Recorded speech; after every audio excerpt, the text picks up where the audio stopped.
Welcome to the Baron Tied Up podcast.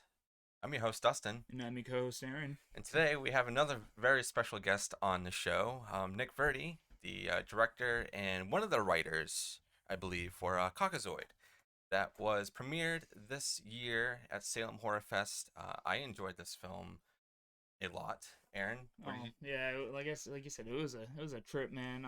But yeah, I enjoyed definitely? it a lot. It was intense at times. Yes, and um, we'll let Nick kind of let you guys know like what he's up to and where he's from and just any other thoughts that he has. So Nick, if you want to take it away for a little bit, go right ahead.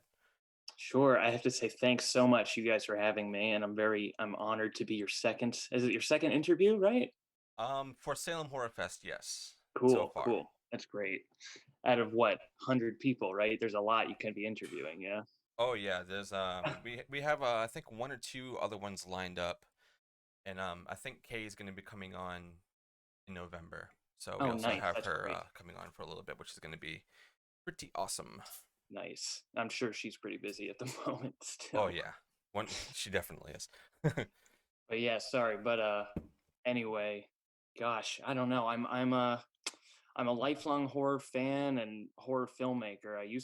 I started making movies when I was a little kid from Cape Cod.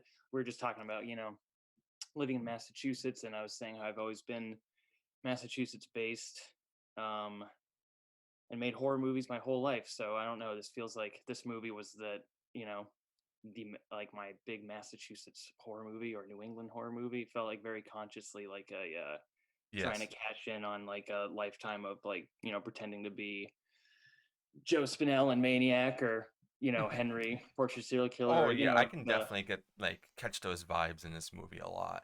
So I'm glad I can people the definitely see few those reviews inspirations.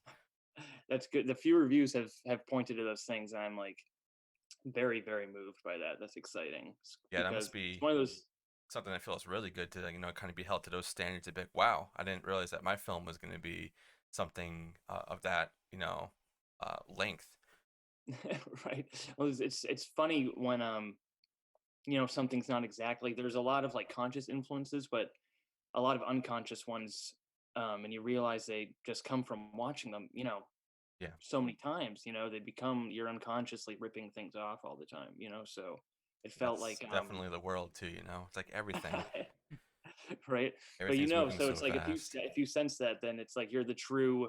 It's like it's just great to have horror fans, horror nerds see that, and I'm like, okay, it's there, because you show it to people that don't know that stuff necessarily, Hmm. and they're like, it was really intense, and you know what I mean. And I'm just like, did it work for you know what I mean? Would Yeah, it it's work like for there's them in a way? definitely a few points in this film too that kind of blow me away with like kind of how far you take it. And at first I was like, I wonder, because this was before even like knowing anything about this film. When I was looking through the list of all the movies that were going to be shown in Salem, for some reason, just like the name and any other like images that were on the site for your movie was the one thing that stood out to me the most, and that it was I think one of the movies I was more excited to see. I don't know why, but I'm really happy that I did see it. I was able to see it, and I enjoyed the hell out of it. And I definitely felt all like the inspirations from like Maniac and like any other crazy serial killer movie, and it definitely hit those marks. And I think if you continue the line of this stuff, you're gonna blow up real big. I Oh really my do, and I think this god. film is definitely gonna make waves, and I really hope it does because it deserves it. Oh, I appreciate it so much. It's very it's moving to hear you say that, mostly because um it was made like, I think it was like a total of 9 people, 9 of us that made it all Yeah, together. very. It seemed like a You know? very small cast. Extremely small. You can tell at the end of the movie, there's just I couldn't make up any credit. It just runs out. I'm just like, all right, I want to finish this track, but it's like I'm like, all right, so it's gonna get a little trippy with some Man, images yeah, from that ending scene though, the genuine fear in that dude's face and like the screaming, like I would have reacted the same way Yeah. though. Yeah. No, totally. Yeah, that was my friend and the co-writer Ben B.R. Yeager, who is Oh, okay, cool. yeah, I don't know if you've known of any of his writing. He writes he's written 2 books so far. he's gonna do some really great shit. He just wrote Yeah, Negative I was Space. looking up some of the stuff that he was doing, and I'm kind of intrigued to kind of look into his work, especially with like what he was doing in this film with you. I'm very excited to dive into any other works that he's doing and anything else that you're going to be doing personally. Thanks, man. No, yeah, no. Ben is great with we've worked together on a few things before. I'm trying to write this movie right now, another one to shoot in March or in the spring sometime next Oh, year, and have Ben hell act yeah. in it again. But Ben really he's got this like he's like 10 years older than me. He's like late 30s, so he's really like embedded in like one of those guys that was like in that generation that was embedded in the internet right when it became a thing. You know what I mean? Yeah. Like, and is like truly in. Like, I feel like I'm an old person sometimes when I like don't get the internet, or An something. old soul. I Yeah, kind of right. feel I that don't know. too I'm always like sometimes. an awkward person or on it, Yeah. but Ben like has gotten in What's there this and button like do? yeah, Oh crap! I right. just erased the whole project. Exactly. Yeah, it's like the boomer issues, right? Like I hit send. What do I do? But yeah, so he added that he's got this whole edge lord mindset of like the black pilled angry Yeah.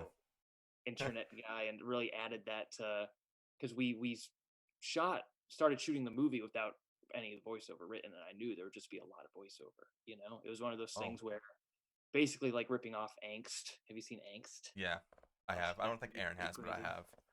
It's like pure. It's a weirder from a non-German speaking perspective to have it be like it's all just German man coldly speaking and reading subtitles over horrific sequences. Yeah. It's like very strange, but I really like the idea of that, like having I don't know, because I'd always been so weird about voiceover because I feel like I couldn't do it really well, and then I was like, all right, let's just do really like too much voiceover because it's one guy the whole time, and have it be like really in his head. And then Ben sort of started writing it once we already started shooting it. So then just to stick it in there after the fact was always like, oh my God, you know what I mean? It Yeah. like, it's such a strange, it goes from like silent shots of me around the house, It's also me. Can you tell it's me in the movie? I'm under a I different can name. tell. Yeah. I I kind can of tell. figured that This out. is one of those weird things where I don't, it's like Jimmy Lane in the credit, people like talking about it, Jimmy Lane, and I'm like, oh, that's right. This is a strange like thing I didn't think of. I just wanted to do a different name, you know what I mean, to have fun with it. We Yeah. kind of have a lot of pseudonyms in the movie. And Jimmy Lane, I don't know if you recognize that name, is the name that Abel Ferrara used when he acted in The Driller Killer. Oh no, I didn't even catch on to So that. Oh that's wow. the whole like, it's like the nerdy in joke and Oh, that whole okay. I'm gonna rewatch this again, and I'm gonna pay close attention to that stuff. yeah, it's I love when it's always Detective Romero, or Officer Carpenter is here, Yeah. that kind of thing. So, but I Yeah. like the idea of taking it further with those names and use like pseudonyms that have been like names that are already pseudonyms for other people and carry the Exactly. pseudonym to this, You're Yeah. just taking it to the next level. Right.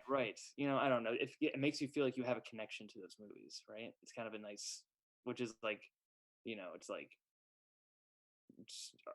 do you have the rights to are you good enough to assert yourself to connect to those, and I'm like Yeah. it feels like it just feels nice, it feels nice, but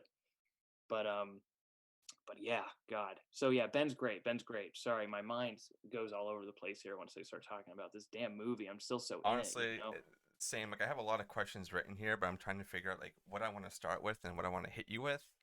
Totally. But I kind of just like letting you talk about like the whole process of it and how was it, acting in it, but also, having to direct it and make sure like you're hitting all the beats and, monitoring everybody else that's acting in the film. Like it's a very small cast and it's mainly, just you and just the voiceovers and kind of going through the voices.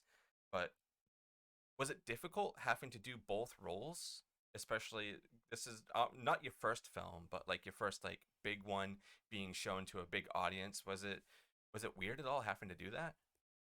It's definitely I mean, the weirdness of showing it to an audience for the first time is more the fact that because yeah, I've been making movies my whole life, and you just haven't gotten to festivals. You know what I mean? Just Yeah. you're going up against so many independent movies and good independent movies, and what an independent movie, what that means these days is like it means you still have a lot of money. You know what I mean? It's like if you Yeah. literally have no money, you just don't look like anything next to those movies unless it's a miracle like a Blair Witch situation where they still had a Yeah, you little bit just of blow money, you know? everybody away. It's like, whoa, okay, that's Right. definitely something. By like vision or sheer just a luck, a really great idea, or you know Yeah. what I mean? But so the weirdest part about this is like the fact that people are watching it. And even if they don't like it, it's still the fact that like they're watching it like it's a real movie. They're not saying like, wait, this is something some kid made. Like they're saying like they're talking about it like it's a movie. I'm like, Yeah, and I think it's just because this movie, even though it's independent, and I'm sure you had a very, very, very small budget for this, it's very polished. It flows very well. I know you said Mhm. someone earlier that like someone said it was very slow, but I feel like the pacing of this for what it is perfect. "Hey, It's somebody who is out to kill all white men, and it's him pretty much dealing with himself. And as I interpret it, it's like he kind of like hates himself, and he's doing these things to kind of better himself, but also better humanity, but also kind of harming everything is like how I interpret it, because there's a lot in this film I feel that you're trying to like get across, and it's very hard to pinpoint one thing that you want to focus on. Hmm. And that's what I like about it, is like you can watch it and you're like, oh, I'm thinking this way, or I'm thinking this way. So it's like you have a lot of thought put into this, and I like that. I don't like a movie that's just one thing straight to the point. I like to actually think about what I'm watching, and this is definitely a film that Definitely has gets you that. thinking. Yeah. that's so nice to hear. Thank you so much for saying that." And I agree Thank you for too. making this. Thank you. God, gosh, we're such a thankful bunch right here. This is great. Thank you for thanking him for Yeah. thanking. Hey, thank you for thanking it. That's no, I feel the same way when I am watching a movie, you know. I don't know. Have you guys ever tried to make a movie before? No, I'm in the middle of writing kind of a script for the podcast. I'm gonna be doing it's like a movie, but not really. I'm gonna have it all kind of just live here, so I don't want to spoil too Mm, much of anything. But I'm gonna totally. try doing something kind of crazy, like Incorporate it into yeah, the like you've seen the streams. movie Host, right, on Shutter, like the Yes, I one that was love like it. I love Rob so Savage is such a cool guy coming out right now.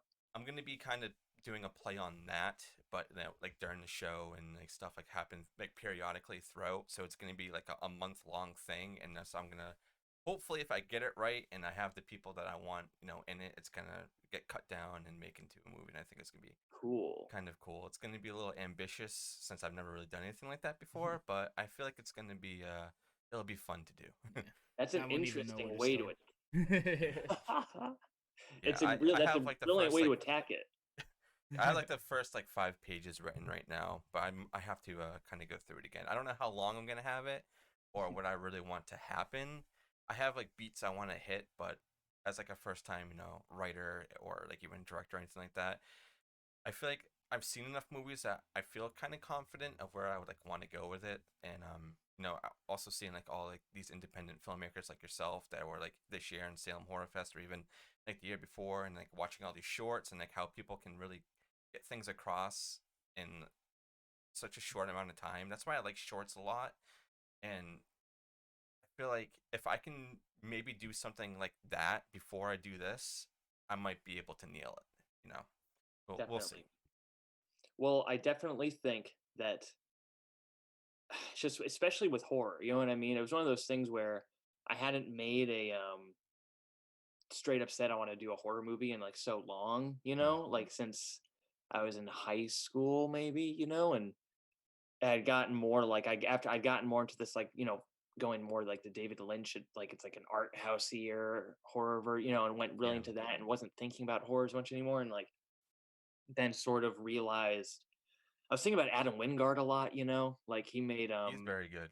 he's cool, and like he's like each movie he made so many small, great, cheap horror movies like one Yeah. after the other that, and then leading up to The Guest, which was like such a great movie and had a little more money, right? Like, Hmm. and then he made, you know, fucking this Godzilla movie now. It's like Yeah, insane it's how he's like crazy. climbed it, but he really, I feel like I've been inspired by him because he was able to really just like hone the craft, gain attention by cheaply making horror movies, because horror movies have an audience. You can make them for such little money, Yep. and you can get attention with them, and the audience is there. Whereas like if you make a drama, it's harder to know who's gonna It like has to that. be You really know, good. it has to be really good and like pertain to you know what I mean. Like so with the horror film, it's like I don't know if you obviously both know the genre and it's like if the fact that you've never made a movie before is almost like might just be a plus for you because it would mean you've got a completely different angle you're gonna approach the thing, not from like all this filmmaker bullshit perspective that everyone's told and makes So there's everyone the like a same. You know what I fan. mean? Yeah, Yeah, it's your fan own driven. like yeah, right, right. But it's like we have our own the way we like you know what you watch these movies your whole lives you have this like deep deep deep you've been studying for it your whole life you Yeah, know what essentially. you Yeah, want to that's a good see way to put it. like you have an opinion on stuff you see you know what you want to see Yeah, that's all you need to know you know what I mean you have to say I want it to be this way I've got this idea I want it to be this way and like because a lot of people are like a lot of filmmakers are just like always struggling with this like but what does someone else think what does someone else say yeah. what does That's someone what it else seems think like it always is now. It's like, does this person like it? Is he gonna like it? You Like, just gotta go in more open-minded, and then yeah, just use the feedback as it comes in. yeah. Kind of make it totally for Right. yourself. Like, if you're gonna like it, totally other people are gonna like it. That's kind of definitely like my mindset lately for a lot of things. Is like, if I like it, I'm sure other people will, and if they don't, then it's just not the crowd. It's not the right crowd, and we'll for find other sure people. for sure. So yeah, no, totally. That's like in regards to like shooting the movie, and like how to do it and is that it's like it's definitely stupid to like not have that much crew helping you. It's like it would be nice to have two more people, you know what I mean? Just two more people. And I Yeah. think on the next movie we will just cuz it's like you ask a lot of your friends, but even then it was like pretty easy and a lot of it was because we just kind of like there was not a lot of script and it ended up going to like because I was in front of the camera all the time Hmm. I knew generally what was going to be happening and That's good. Joey the cinematographer knew to follow me you know what I Yeah, mean definitely. so it's like the sequence on the floor in the kitchen was like I knew it was going to be a really fucked up something going on I didn't Yeah. know what we were going to be cutting to necessarily during that like I had no idea yet That so that's a it's crazy like scene. but so it's one of those things where all I had in the moment, like that's not the way anyone's told to do it. That's like a stupid way to do it, honestly. It's kind of idiotic, but it was extremely organic. And I was just relying on like simple, like serial killer movie impulse things. I'm like, I've got a vibe of what kind of scene this is, what kind of things it's gonna be going through for him, Hmm. you know. I was thinking a lot about like werewolf movies too, a lot like the transformation scene, Hmm. like he's Yeah, I was transforming. kind of getting that vibe too, with just like your movements and how like you even walk. It's very otherworldly, Yeah. and Mm. I was like, there has to be something else going on with this character, because like he's got the Was it like a mindset. mental illness thing, Yeah, or it's was like, it like? did something happen to him that made him have to like portray himself like this and like walk like this, or like just the way he looks at people too is very otherworldly, and it's scary. Like I was trying to put myself into positions with some of these characters. It's like if that was me and I was looking at him and he was looking at me very upset and like he's gonna kill me, I'm like I ain't gonna I'm provoke running. him. Yeah, I'm I'm on. gone. Bye. I'm not even gonna continue this conversation. I'm out. Bye. You portrayed him very well. It's So extremely funny because it's when we were filming the scene where it's me and Sebastian talking in the woods, before I kill him. yep. And it's like it goes on. My friend was saying it's like that's too long. Like they're talking for too long. And I'm just like, but it's supposed to be like he won't shut up and like we're kind of losing the pace. Hmm. And she was just like, yeah, I get it, but it's too long. And it's one of those things where I'm just like, she's probably right, but it's But always if those you're things I happy with like. it, The though, I thought it yeah, was perfect. I mean, especially like the conversations that were going on and like how a lot of it I couldn't relate it to with like what Sebastian was saying, and like thinking about like the world now, and I feel like you probably pulled a lot of stuff that's been happening within the last like year or so, and that's one thing I want to lead into is how long was this in development for, and um did you have to do any reshoots or anything because you wanted to kind of put it in a more of a I don't know, in a state of how like the world is like say this year. I mean, yeah, because you had people wearing masks and Yeah, you and know. also you So. said like January too, so I was like, I was wondering like how long was the shooting for? Mm. It's so interesting to hear your point of view on it, you know, because it's like I wonder how it's received. But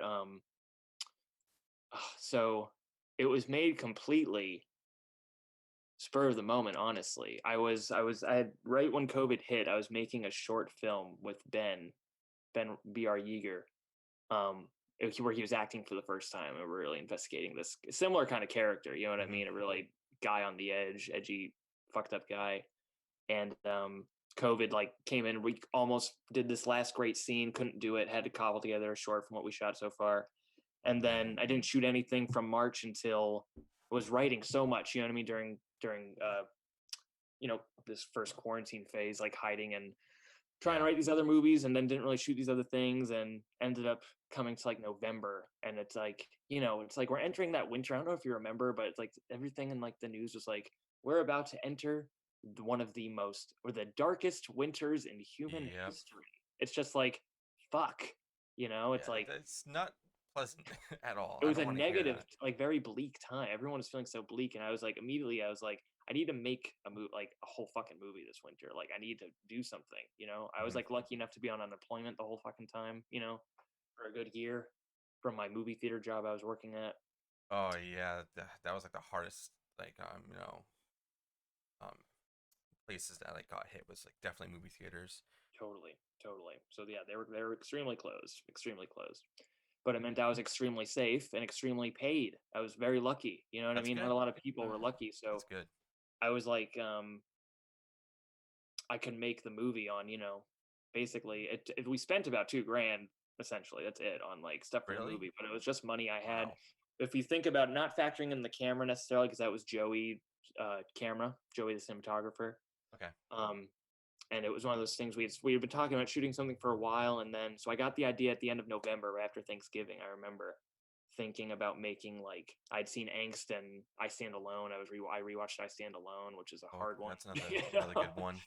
But you know, I was like, all right, really extreme, small indie horror movie. Like, let's do it in 3 months in the winter. It's like if you say you're gonna shoot a movie in the winter, it has to be done in the winter because you can't shoot it when Yeah, it's you not the can't winter fake that anymore. unless you No. You want to know? move somewhere where it's So always it's like cold. exactly. So we knew it was going to be that kind of thing. So in December, I wrote an outline and I called my old friend Ethan, who was living on Cape Cod at the time, see if he would play the character, see if Joey was living in Somerville at the time, so if he would come out to shoot it every now and then. And my partner Izzy did the special makeup effects and did all the sound. We literally just held a fucking Special Tascam effects are sound very good in recorder. this film, by the way. Pretty Very good, good. huh? Pretty Very good, good. pretty good. We were flipping out when we were looking at it, you know. But yeah, so it was extremely thrown together, extremely small cast, and Izzy's parents are Sebastian's parents in the movie. My partner Izzy's parents. That's so cool that you just had a bunch of friends and stuff make this, and Yeah, I was gonna it's ask about what the this is. casting, but so it's just It like was family all and friends and. generally friends, like generally friends. So it's been mostly for the most part it's been like the non-actor experience for me in that way, which really lends to the this way I really do like to work, which is not without a script, but it's with a very malleable script. It's like we do the kind of thing where it's like You can just kind it's of to get go people as you go, you know, and Yeah. change things on the basically with fly. some guidelines, you know, but it's Yeah. like each person's very aware of where they're coming from, but also it's abstract in that they can bring stuff to it. Like I'll write a scene where it's like it's almost like options about what each character Oh, that's cool. could Okay. say, and it's like basically around the same idea or it's different. It's like it's sort of in a description of like, you know, this character kind of feels this way about this character kind of feels that way about it, this character kind of doesn't like that this character feels that way about it. It's like kind of like a bunch of things, and then when it goes into it there's no, it's not lines because it's not like people can cut each other off, you know what I mean, people can Yeah. kind of say whatever, and you just, and it can come out really bad too, you know what I mean, you have to like steer Oh, it I'm right, but sure. like that was one situation where being the director, being the actor was like it made it easier to be the actor and the director because I didn't have to like I was one of the actors, so You I can could set the direct. flow of the scene, and Exactly. Everything I right did, I there. could stop, start. You know what I Yeah, mean? it's like, Set oh, them a different this way. doesn't feel right. Let's kind of rework this, and then that way you kind of like, fix it on your end, and then people can just follow suit. So that's an interesting way of making a film. It's But very it organic, you know. It's like immediate reaction. I immediately in character have to steer something. You know, It's yeah, more natural. totally. I think so. Do you think so? I think I because that's think what I was I yeah, hoping I yeah. for. do. You know. Yep, I feel like this whole movie like is happening next door, and I mean, the fact that it was, yeah. Speaking of filming locations, was it Boston? I saw some scenes from Boston, of course. oh You yeah, got it. the city, But yeah. One day we shot it. So Joey was living in Somerville at the time. He just moved to Philly, but so the way we literally shot it, I calculated at some point. We shot it in total in 36 hours over 6 days, scattered over Wow, 2 months. So we shot it from January to March. wow. So it was January 2021. I thought, so. Except it also became March during it. So it's supposed to be one Yeah, weekend, but it's 2 months, you know? But that's the beauty of New England winter is that it can snow at one day and not snow the next. So it's not mm-hmm. weird, you know? Damn New England. That was a good thing. But yeah, so Joey, it was Joey would either drive from Somerville out here to Western Mass, we'd shoot somewhere out here and just like drive out here, shoot for the day, drive back to Somerville. It was a 90-minute drive. And then one of those It's worth 6 it. days was me driving out to yeah, right? Totally. He was a trooper too. He really did not give a shit. He was like, I'll do it. I'll do it. That's Next awesome. weekend? Want to keep going next weekend? And I was like, all right, I gotta get my shit together for next weekend. What's the next? What are we gonna get done? This, you know what I mean? We didn't know Yeah. how many days it would take. But and then one of those 6 days I drove out to Somerville and we did those opening shots of the movie. So there was also a whole question too where it's like, you know, I don't know if you remember, like it's still going on, like the weirdness of TV shows and movies like ignoring masks or not, you know? Oh yeah. Like, Yeah. There's definitely, TV shows and movies that are They've addressed acknowledging they touched it. on it, but Yeah, and then there's ones that aren't, so it's like it feels weird in the climate that we're in right now, and like I still wear my mask. We're both vaccinated, but like I still wear my mask, especially if I'm at work. We're actually, supposed to, whether you're Totally. vaccinated or not. But even if I'm like out in the public, I usually wear my mask. So it is very weird seeing, movies and shows like not do it. And I kind of like that you embrace that, how you are, saying that you're in this world at this time, this is what's going on. And, this could be happening next door. yeah, literally happening next door right now. Totally. I appreciate that. That's great because I was under the thought at the time of like it was just like when when they would do shit like after 9/11, anything around that time shot with the Twin Towers, they were like they would Yeah. like delete the Twin Towers out of it. Like Yeah. it's just like the American way to like Oh, we can't put we an can't airplane in agree this to movie. ignore that. Yeah, Yeah. right. That's very upsetting. We can't do that. We have to not talk about that. Too It's soon. like yeah, right? Like what kind of like weird like you know what I mean? Like I guess I understand the opinion of like I don't want to see masks in my TV shows. The world is depressing, but it's like Yeah. that's just too much sticking your head up your butt to me. You know what I mean? It's like I agree on that. I do. you know, I don't know. So we are under the impression where it's like I was like, all right, so this character, the guy I was playing, I was like, he'd fucking love wearing a mask. He can hide all the time. It's like you can Yep. walk around like Michael Myers all day. You know what I mean? Like he'd really enjoy Essentially hiding what out. Andrew wants to be. So yeah, definitely. Right? Right? So I think that was like a freeing thing to realize. It's just like, just don't make a big deal out of it. Use it. It's kind of cool, you know? Yeah. And then what mask would he use? He would use a dirty, never reuse surgical mask. He's had that same mask for a month. You know what I mean? One of those like ratty masks. You know, Yep. it just becomes another aspect of the character you can play with. You know, it's like, I don't know. I think it's interesting, right? So embrace the now, just embrace the moment. Exactly. And then Ethan, my friend who plays Sebastian, Did a great job, by the way. I think his performance was great, he especially did a great job, right? like what. I don't want to interrupt you too much because I know you're trying to get to a point. But No, where a lot of his lines, was that all scripted, or was he kind of just like talking off his head and just just throwing things at you, and you're like, okay, this is good, keep it going, because it was a lot of dialogue, but I felt like the points and like things that he was saying was so, like, you were saying, organic, and I like that a lot. That's good to hear too. So amazingly, everything he's saying is literally like his real life in that scene. Wow. Um, Okay. and we were talking about it. You know, Ethan's been my friend since for almost like 20 years now, since elementary school, you know, and Damn. we've been making movies together since then too. He's That's always definitely a acted friendship. for me and stuff. Yeah, so that's why I hit him up for this, you know, because I was like, it says, you know, an all-star picture production in the movie, and that was like All-Star Pictures was the fake production company we would put on everything back then, you know. So Yeah. I thought it was kind of sweet. We got Joey, who I've been friends since high school, you know, shot stuff with since high school.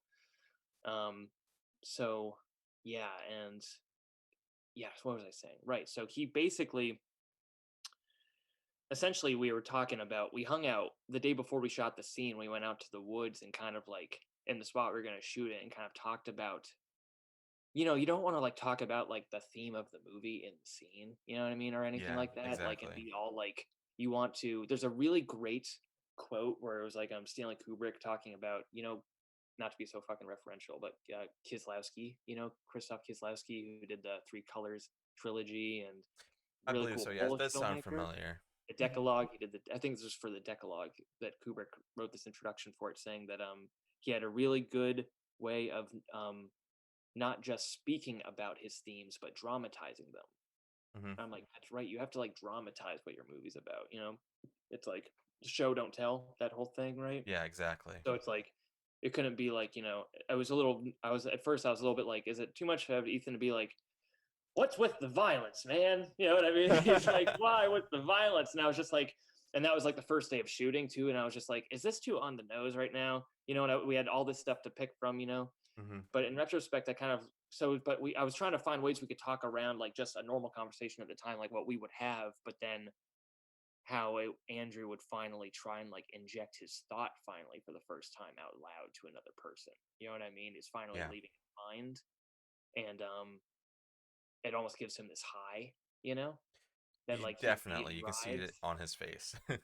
and then crashes, you know, like Hmm. once he tries to pull that you know, that fantasy into reality, it Hmm. becomes immediately apparent that it's a fantasy. You know, it was one of those things. More of an influence than a serial killer was a school shooter type or a shooter type of individual in this. Where I was watching a lot of videos about different shooters, but in particular, I think it was that like the Batman movie theater shooter. You Oh know, Oh yeah. yeah. Hmm. he did some. There was apparently, it's just a crazy, these things people develop in their mind where it's like, I read something where his original intent was he wanted to kill everybody in the world.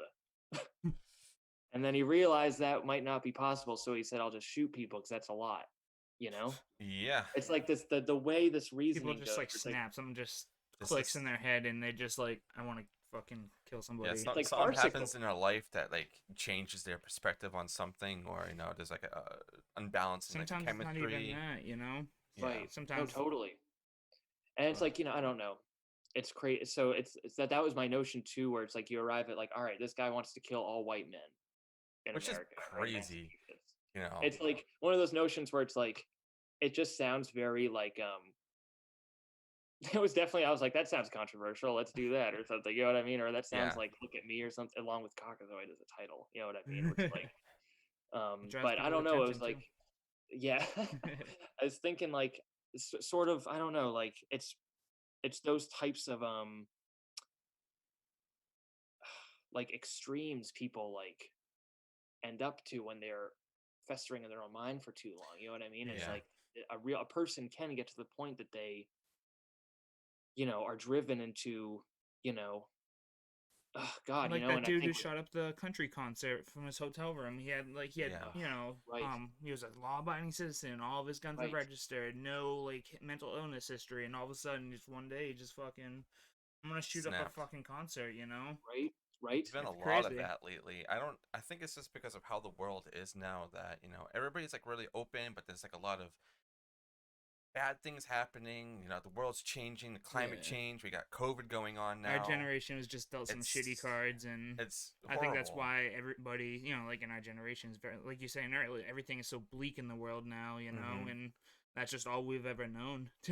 totally, totally. No, and that's like something that I really, really want to get at in making movies too, you know, where it's like, Addressing like the point of view from like the world now, or like, you know, the well, from average, us, you like, know, like our generation, like our, I were you feel like we've 90s got, or I was, but yeah, 94. 90 shit. You're only a year older Oh than me. wow, I'm older than all of you.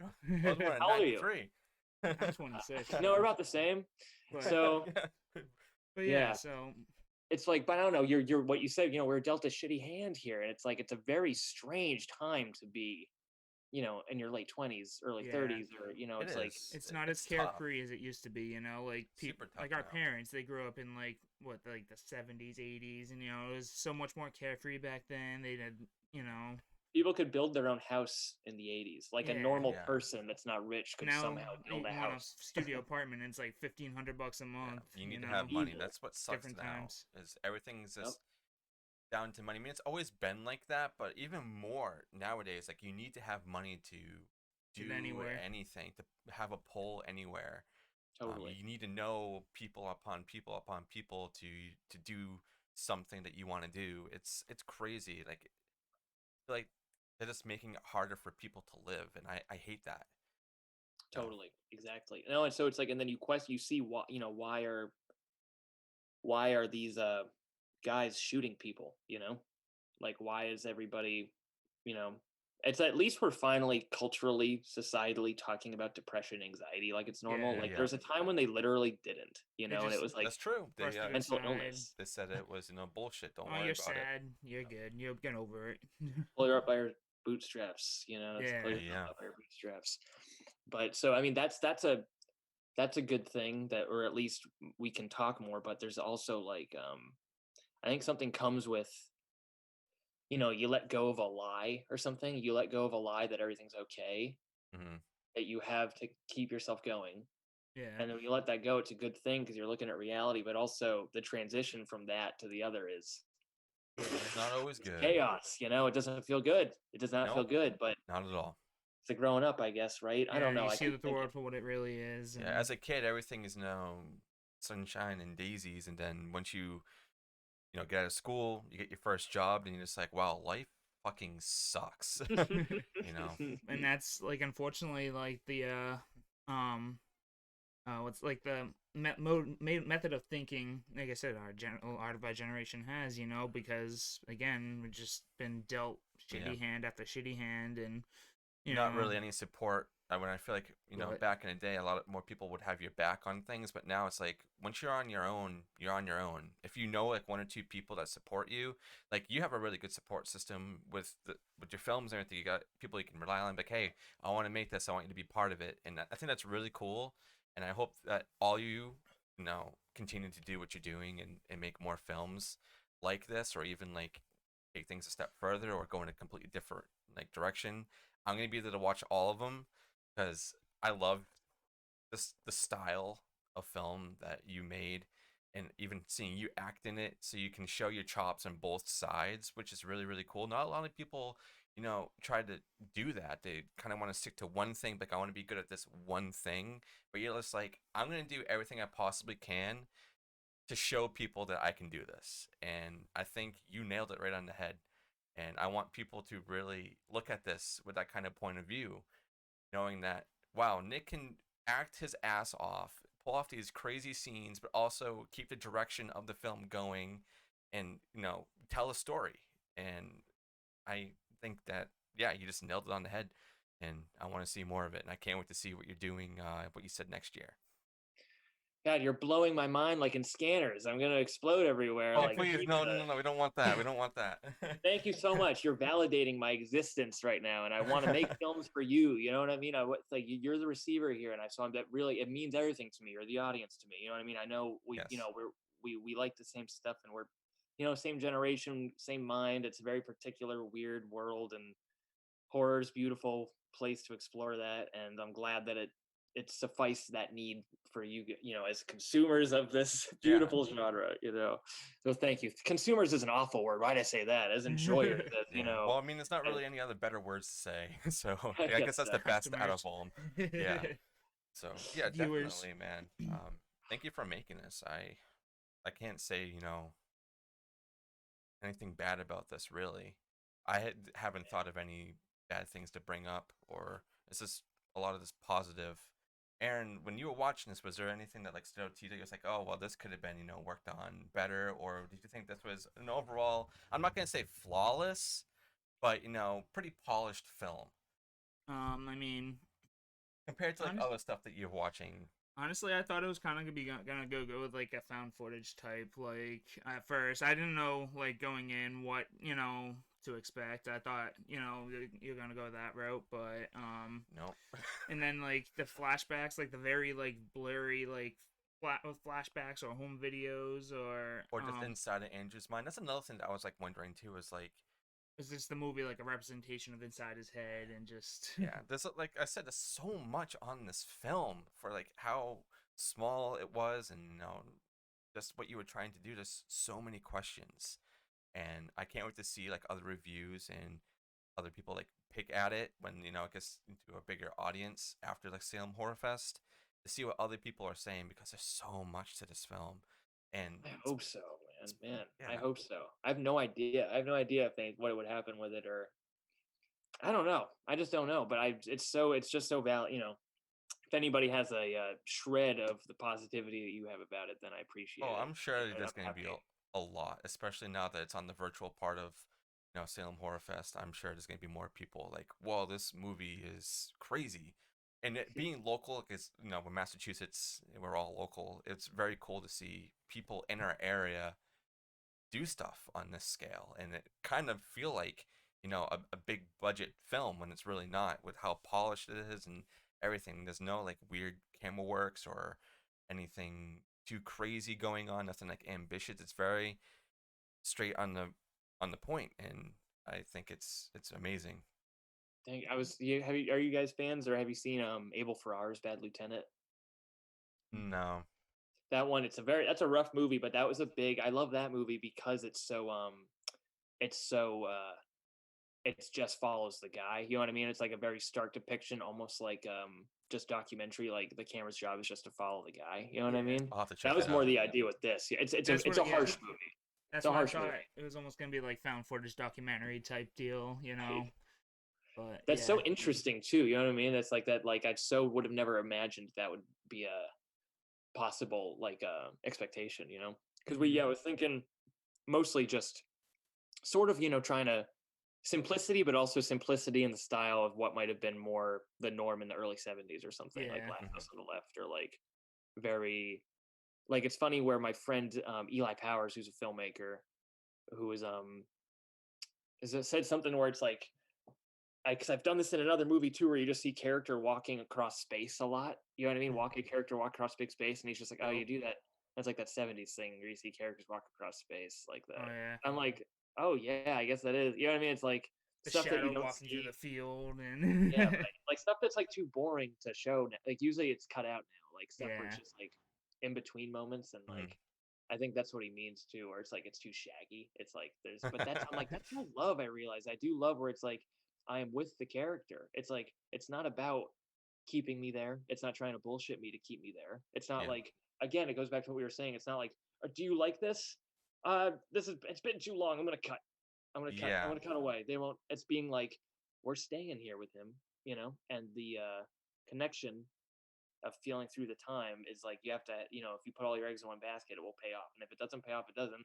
But with this kind of fucking movie, you obviously aren't trying to please everybody. You know what I mean? It's like you're trying to Exactly. make it This is really definitely going to work. hit people pretty hard, and depending on where in the spectrum you are, as a person. But yeah, definitely. Oh man, But But yeah. yeah. Uh, Sorry, no, I don't. so I can keep talking too. I don't no, want no, to no. Go keep right you ahead. guys I was just going if thinking you if there don't was want to anything keep else. talking. Go ahead. Go ahead. No, no, no, no, totally. I mean, yeah. Ask me what else. What else do you want to know? I don't want to keep blabbing about No, shit that I like love the just stuff. Like, this is one thing I really like about doing these types of interviews, is just hearing like what's going on in your mind, because like we can only interpret so much of like what we're seeing on screen. So right. hearing you kind of go through like your thoughts of like what you're trying to do for the film, and like what you put on the film, that like you were saying, like some people probably aren't gonna like, but you like it, we like it, obviously. Um, yeah. I think No, the only totally. other thing that I would like want to ask was like, what was the greatest or like most challenging thing that happened during filmmaking? Oh man. I think it's probably the only other question I have. Everything else I think you pretty much answered. I do think when it comes down to it, I mean, just generally, it's moments where you, gosh, most challenging. I mean, there's moments where you really do have to have your own mind. You know what I mean? There's moments where you Sure. do have to say, I'm choosing this. Mm-hmm. We're choosing to do this now. You know, like, You make split decisions. Yeah, it's like you can't put this off any longer, or it's like we're at this point, we got to do it. Yeah. right. Especially when you're in filmmaking in this way, where it's the opposite of what the Kubrick thing is, as everyone has said, where it's like, you twiddle your thumbs for 2 weeks on set thinking about what to do, where it's like, Yeah. it's got to The be the luxury of opposite. time some people have, but for Yep. the most part, not No, now. no, I feel like it's one of those things where don't you, it's like you write the essay when it's due. You know what I mean? Either Yeah, way, exactly. it's like sometimes if you know it's going to be down to the wire and you know this beforehand, you know what I mean? If you say, you think like, all right, we've got, because I'm planning on doing this next movie. I know what I'm worried about is like, because we shot COCKAZOID in 6 days, but spread out. So it was Mhm. like, Which is freaking crazy. Like it that's was, still it was, blowing my mind. And it was 6 days. Wow. which was, it was, and there's a lot of, I was often outside and like in a t-shirt and stuff like that. You know what I mean? So it was always like the following Sunday, Monday, Tuesday, Wednesday after the shooting, I was like, I got COVID because I felt so sick. I was like, I got COVID. We all got Yeah. sick. We shouldn't have done it. And then, because it did destroy me. And then I was kind of ready by next week to do it again. You know what I mean? By next weekend. So we're planning on the next movie to shoot it in 6 or 7 days, but in a row. So I'm a little scared. So luck. this is All my day thing. shoots? Are you working? Well, this is the thing. Capping it at 8 hours. No, this sounds Standard insane work. to anybody that makes films. You know what I mean? Because it's impossible to do it. That's why, but we're not making it the way people make films. It's so much closer to like, we get there, we drop the camera, we know what we're doing, what we're trying to get, and we do a few takes exploring it. You know what I mean? And Mhm. like we move, but 8 hour days, and I'm trying to, even as I'm writing the movie, structuring it, using it as like a tool. Like, how can I use these limitations to make something really great and not overburden myself trying to overdo something. It's like, all right. Even just, I was reading about Gaspar Noé and Irreversible, fucking tough movie, but the notion of Yeah. that being 12 sequences in reverse. And I'm like, right. So I'm like, all right, so Irreversible, it's a simple, not a nice story. It's a simple story. But like, think about it just as 12 sequences, Mhm. it's 12 sequences. All right. So if I had a movie that was 12 sequences and I shot it in 6 days, Yeah. I could try to do 2 sequences a day, That's a lot. and say there's some are nighttime, some are daytime. Okay. Say I want to do 8 hours of shooting total a day. Mhm. Could do 4 hours per sequence. That's a good amount of time. 4 hours to work on a scene, even Especially if if it's you a know what you're sequence. trying to do and you have it all written out and everybody's like on the Yeah. same page. Exactly. So if we don't try to do something that you can't do in those parameters, you know what I mean? We have to go into that and kind of know what the limitations are and try to hit the nail on the head. I think it's possible without destroying everybody. You know what I mean? And Yeah. especially if there's like, I think there'll be more nighttime scenes than daytime scenes so that we can take some days off before the nighttime, There So you this go. is like strange where A little this bit of is a where breather. why people have producers for this reason. You know what I mean? This is what Yeah. producers do. So No. this is the kind of thing where I just still haven't paid anybody because there's no money, and like I have to make it easy for everybody in these situations where it's like, Joey's now going to come from Philadelphia to shoot this next movie. We're trying to get anamorphic lens to shoot, nice like John Carpenter, shoot anamorphic lens style. That's So making me very happy. I love isn't that. that so? No handheld, mostly tripod, Okay. I'm saying so much right now, just to you guys though. I won't say anything anybody else. You should never say as much as I'm saying right now when you're in or I'm literally writing the movie, but I have all these ideas. But so You're yeah, I don't know. brainstorming I to feel us. That's very completely excited. fine. Yeah. So I'll send it to you guys when whenever we shoot this thing. Definitely immediately. Oh hell yeah! Get you. I'm interested. Cool. So now I have a So, yeah. question though. Totally.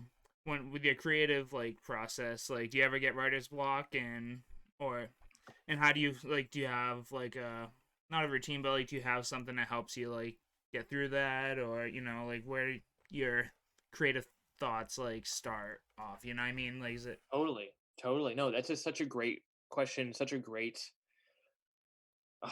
man, it's like I've been having issues writing this one right now just because there's a lot of reasons. It's weird how I'm at a place in my life right now where I have a lot of free time, thankfully. Like I'm making Mhm. a little bit of money on the side doing videography work for the first time, which Oh, like there for you go. like That's interesting. businesses and There you go. galleries and stuff. So it's like it gives me a lot of free time, not a lot of money. I don't do that much. So I can write a lot but I still don't. And I realize how much it just comes down to not having like self-control over like just being like, all right, just sit there. Just try and sit at the desk at least. Uh, Sit at the Yeah. desk. I feel like I have that kind of same problem sometimes with like with our show when I have to like get things out in a certain amount of time. I'm just like I just don't feel like doing You this just right now. You lose know you need to motivation. do it, Yep. and the motivation like it was a day where you're just like I'm just so drained, and Yep. then it kind of rolls into the next day where you're still not doing it, and then you do it again. And it's just like God damn, what is Especially when you going got a day on? job. You got a day job. Yeah. Yeah, Yep. That fucks you up. It's a drainer. It's like you It and I, feel really like does. you yeah, don't have enough time, but it's like, do I actually have too much time yeah. though? I mean, it's just like, Yeah, I It's also like have a too little 3-year-old or too son much sleep. too, so I got a son I Oh gotta take care wow, of, and I have my fiance too, so that's I'm no joke. doing all that too on top of doing this with my best friend Aaron. So this is like a hobby, but like sometimes I treat it a little bit more than just a hobby, and I don't know if that's a good thing or a bad No, it's thing, great. I mean, I but commend you for, it's like, that's the same. You're like, it's like if what a filmmaker does. You know what I mean? The film. I feel yeah, that's why I feel you can make a movie because you're doing that. It's like, yeah, it would be like if essentially, you did a podcast hardcore for a month and then it was done. You know what I yeah, mean? That's to shoot a movie. You just have to, just if you can get through shooting it, you know what I mean? hmm yeah. It's Just like to oh, shoot it, it's and then you done. got all the footage, right? Now you gotta It's edit just it. exciting, Damn. You can do it, It's like, Yeah, it's actually like, I just can't believe we made the movie. I made a movie with all my high school friends and, you know, family, and it showed in front of people and strangers, and it's being accepted like a movie. But, even though it's a small movie still, but it's like, it so is like, it's like, fuck them all. You know what I mean? It's like, yeah. whatever, just do it. There's nothing can, especially now. But everyone says, all these filmmakers saying you got the iPhone's the best camera. If I had the yeah. iPhone in I the see that a lot 90s, everywhere. It's like yeah, you it's know, definitely a tool, and you can do that, and there have been movies that are being kind of made with phones and With GoPros accepted. and shit, yeah. Yeah, and it's crazy. The technology is just insane nowadays compared to how it used to be. You know? totally. So like, it's one of those things you can. It's just another. If you can like set yourself up to do it, you just have to want to do it so bad. Like for me, I feel like my identity is attached to it, so I just feel like I don't know who I am when I'm not doing it, or like hmm I put all my feelings about stuff into it, you know what I mean, and like Yeah, thoughts about. It's personality. You have connection with it. Totally, and totally. I'm It's sure that more definitely would be a bummer too. It's like if you release it and say everybody does hate it, it's like damn, I just wasted so much time on this project that I totally. felt really good about, and it's like Passionate about. everybody doesn't like it. But That would be And bad. sometimes, that's happened to me so many times, Oof. where it's like it's not even like they necessarily didn't like it. It's just like it didn't even like it was so like nothing was being communicated to them. Like it was so for me, It hmm was so Yeah, very for too me. personal. Maybe too personal, but like not in a way that like you shouldn't be personal, I almost had to get over like the fact that it was like, no, I can be personal, Hmm but it's I just have to about finding the use the form. balance. Yeah, totally, totally, exactly. Like I don't know. It was still one of those things where it's like you stop yourself by thinking you can't do it the right way. So you got hmm to do it a different way. When it's like you just have to like own your shit. I don't know. It's Yeah, just but at like the so end of the hard. day, It's like yeah, you just got to go forward with it and just Just put stand it by out. it. Just get it, put totally. it out, and like with this movie, You can honestly apply that to like life though too. If you yeah, want definitely. Totally. something, if you're ambitious enough, you just gotta put your foot forward and just go for it. Totally. Totally. That's not to reference Kubrick another time, but he said something else about how if you develop an approach to problem solving, it hmm can help you in any capacity Oh in life. yeah. That's Any definitely capacity. true to a lot of things. I'm like, that is kind of cool. It's nice when like, you always hear people like I've been watching these Marco Pierre White, he's the chef that was the chef that made Gordon Ramsay cry. He was his Oh yeah, Yeah. chef. yeah, yeah. It's like that whole thing. I love watching his videos. He's like, at least recipes he's doing, but he says he's always like See, simple. It's simple. Simple, really. It's like the guy that's mastered it. He's like, he likes it simple. He says it's the best. Keep it simple. It's just simple. Don't Yep. fuss with it. It's simple. I'm like, start to hear everybody, every master saying it's simple. You know what I mean? You just can like, I'm gonna maybe assume it's simple. You know? Yeah. And then Yeah. They you might try have it and figured just it like, You just gotta go in with confidence, Yeah. though, you know, Totally. which is easier Totally. said than done. But yeah, sometimes. Like sometimes it's pretty easy to kind of like take on something you've never done before with Right. a lot of confidence. But when say you go in it with all this confidence and it doesn't come out good, then you just get destroyed and you just don't ever want to do it again. That's happened to me so many times on multiple things, where it's like with something with work or something in my past that I've done with like say a band that I was in. Like we tried so hard on this one thing, we had so much confidence with it, and we tried giving it to people, and they were just like, this is just not good. And I'm like, damn it, like we tried so hard, and like we're saying, you put in pretty much like your soul into something, and then people just don't Totally. perceive it in a positive way, and it sucks. No, You I'm just gotta sorry to take- hear that.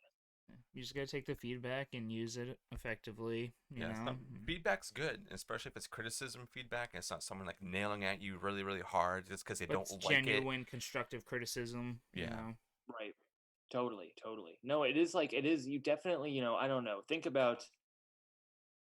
You think about every like artist you love, you know what I mean? A musician or filmmaker or anything. And it's like, at least for me, they were always shit on by so many people. You know what I mean? Mhm. It's just, you have to realize how much it's like in It's- yourself. You know what I mean? It's with any creative like industry, though. You know, Some people just get too Totally. jealous, and that's why they get mad. Like, damn it, I want to be him, so I'm just gonna hate him for the rest of my life because I can't be Right. that person. And It's they don't even very- like realize they're thinking that way.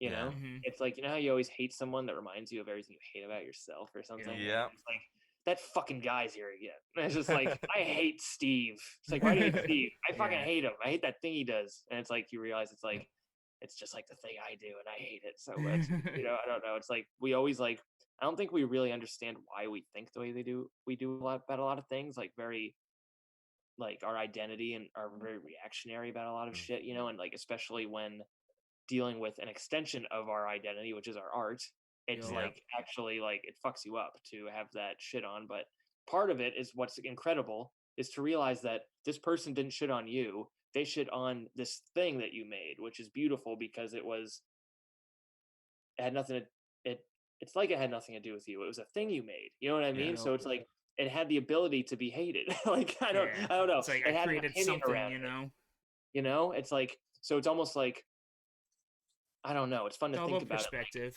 at the like, end of the day. anonymously. Yeah, right, Yeah, right. It's definitely. like, what is this on its own? I don't know. But Yada yada yada. that's the beautiful thing about like movies and shit, though, is it's everybody's open to their own opinions and criticisms, and Sure. everybody's entitled to share their thoughts. Obviously, like you said, it sucks, but for Right. every Well, it's like, sorry. sorry, I didn't mean to cut you off. Oh no, you're good. But no, it's just like for every like 3 people that hate the project or whatever it is, there's probably 10 people out there who like it. It's just Totally. But It's like they take the Halloween Kills stuff going right now. oh yeah, Yeah. yep. Mm-hmm. Like, That's a people are very going interesting nuts. Did you watch topic it? too. I haven't. I just didn't get Peacock and I haven't seen it, so I am gonna wait a little bit until I'm not hearing about it, and then I'm Yeah. gonna watch it, Yeah, which well, is that's the kind of thing like is, like, Aaron and I, we saw it Thursday night, pre-release, cool. and we were very, like, this is totally off topic from I COCKAZOID, know but we just started. yeah, chilling. hey, this is fine. I like this. I enjoy Yeah, me this. too. But we were very like on the fence of like we like it, but not that much. And then we had a friend come on last weekend who's someone I follow who's like a streamer on like Twitch and stuff, and he's a very big like Halloween fan. And we were just talking about like the original and the new one. And yeah, he made a lot of points that really opened up my mind that made me appreciate the film for what it is, and not just to be like, I don't like that scene, it sucks. This wasn't good, or whatever it is, because there was a lot that I didn't like about this film, but just listen to him kind of talk about it really opened me up to liking the film a lot more than I initially did. And I Totally. enjoy that a lot with this community, or just in any other community. Like when you see something and you don't like it, and then you talk to somebody who's on the opposite spectrum of that, and then you can kind of meet on a ground, and you're just like, okay, I actually appreciate this a lot more than I did before. And I Totally. that's one thing I really like about Salem Horror Fest too. Is like there's a lot of these, people that are there watching it. Sometimes the filmmakers are there or the actors are there, and you can hear a lot of other people like say questions. And then like there's a film that you were watching that you didn't really like grasp onto or like that much, and you start hearing everybody ask these questions, and then you hear like the filmmakers or the writers or actors like talk about that film, and like, wow, I actually appreciate this a lot more than I did before. Like And once you know what Totally. went into it, you know. yeah, and it's just like, okay, I can appreciate what these people are doing. It might not be for me, but I can appreciate it a lot more, like I'm not just gonna outright hate something just to hate it, like we're Totally. talking about. Totally. No, that really underlines why film is so a communal experience too, right?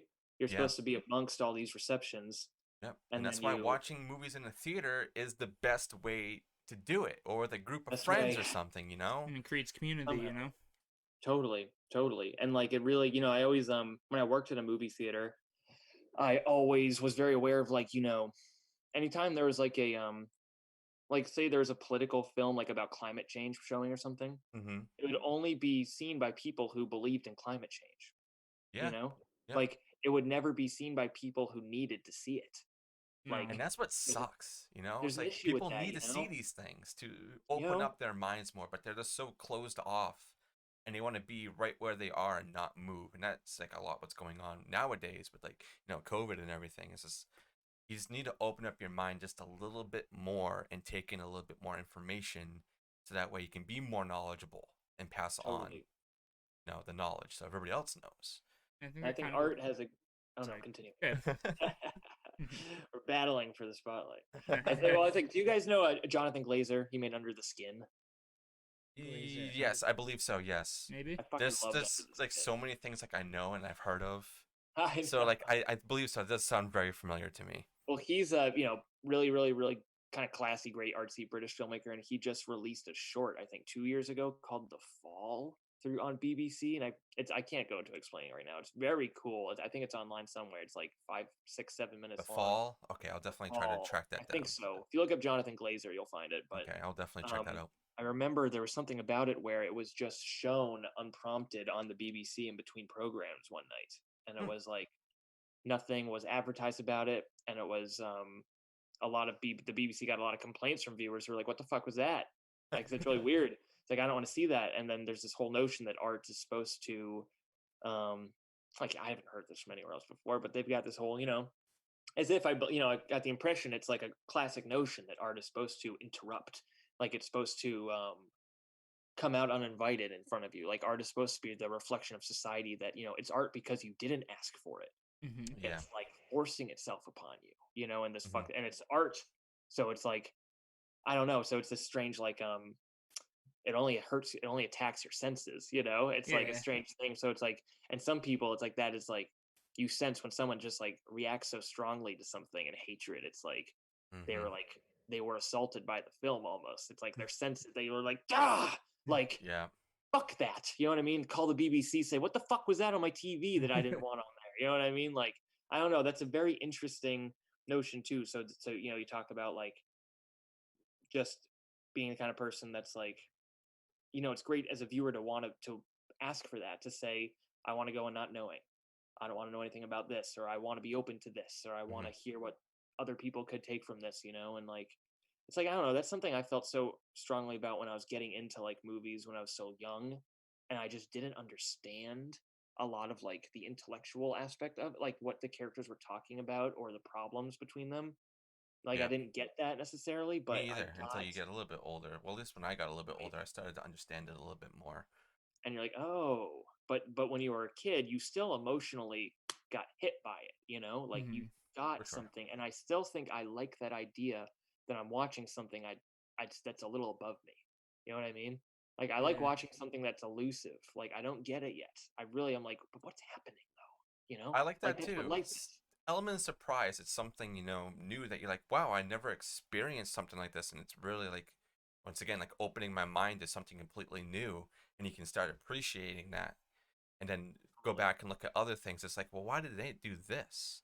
And then what happens a lot in the film industry that I see is like when something like that starts happening, kind of other filmmakers kind of start doing that one thing, and that's what kind of like makes a new movement, of Right. films. And I like that. It's what pushes things forward and breaks boundaries, and that's what I like about filmmaking and just like films and like general is like it's always pushing some sort of boundary, and people are either gonna really like it or they're really gonna hate it.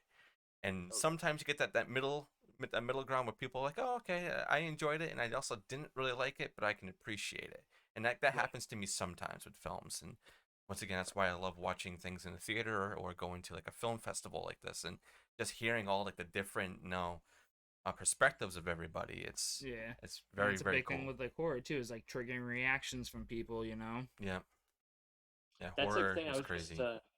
I was just watching an interview with some filmmaker. I forget who was it, but they're talking about a lot of filmmakers. I've been like trying to get back in horror mode again. I'm revisiting all of these filmmaker interviews. You know, if you watch your Hmm. whole life on like the Halloween DVDs, special features, and everything, Oh, like I've put it watched that all so on many YouTube. times.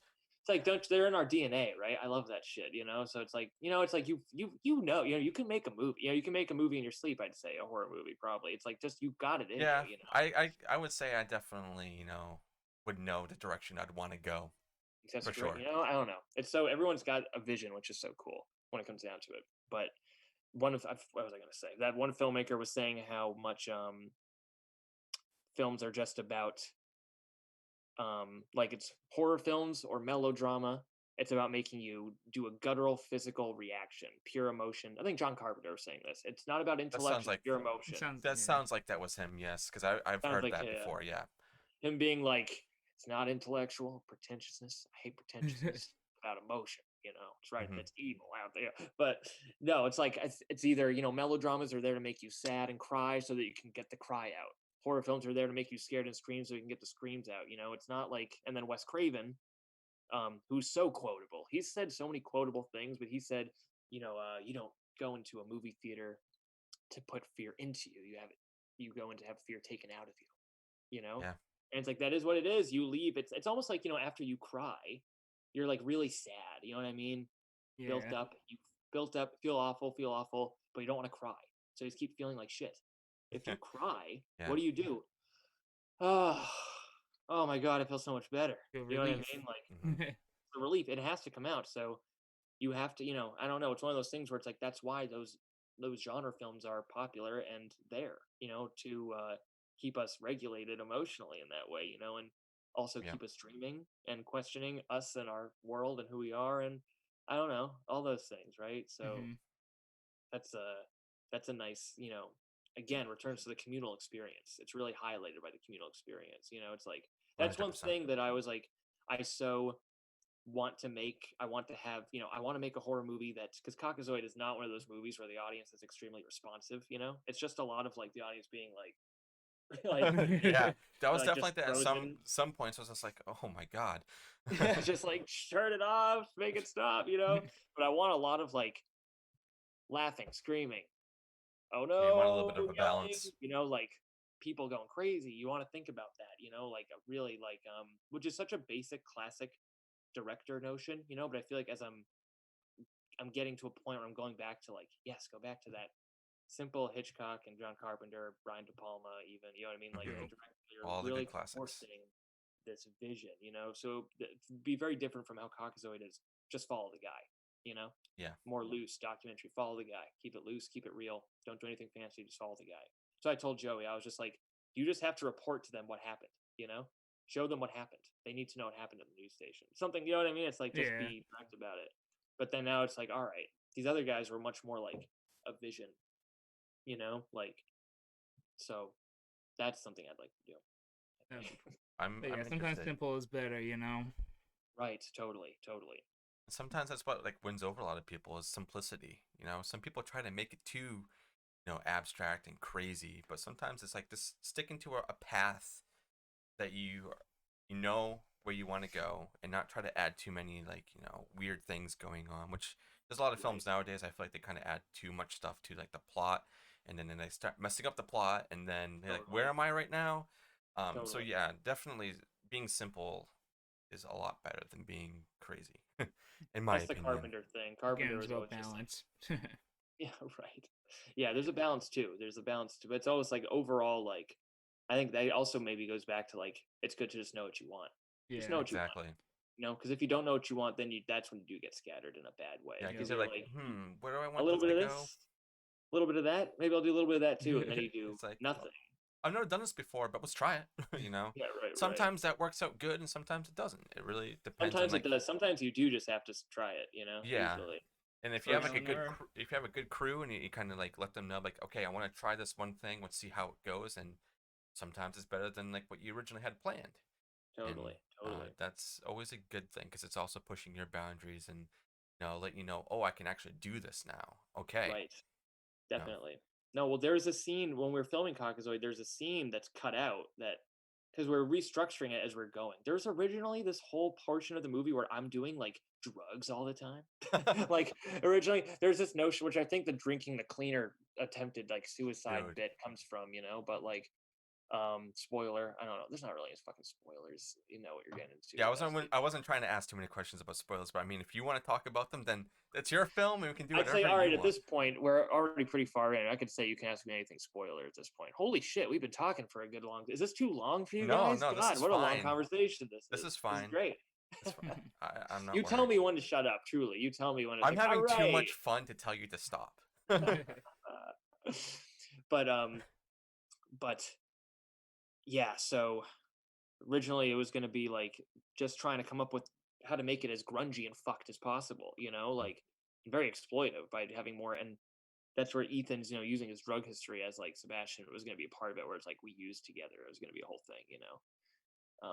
And then I was like, that kind of fell by the wayside. And then there's all these other things that happened. And then originally we did a scene where after I run away from the parents' house, like after I go back to the parents' house and he throws the chair at me, where I run next door and break inside this person's house and like go down the stairs and there's like someone sleeping in the bed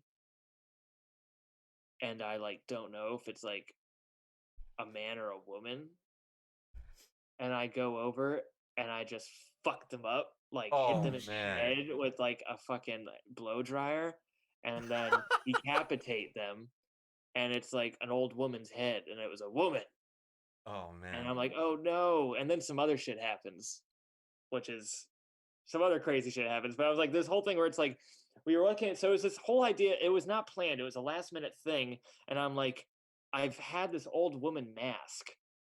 And I was like, what if we did this, And it honestly, so in the bed was no human. It was a bunch of blankets and a mask with like a, and I look at this and I'm like, this scene in context with the Sebastian death scene, which is so visceral, Oh is yeah. so weak.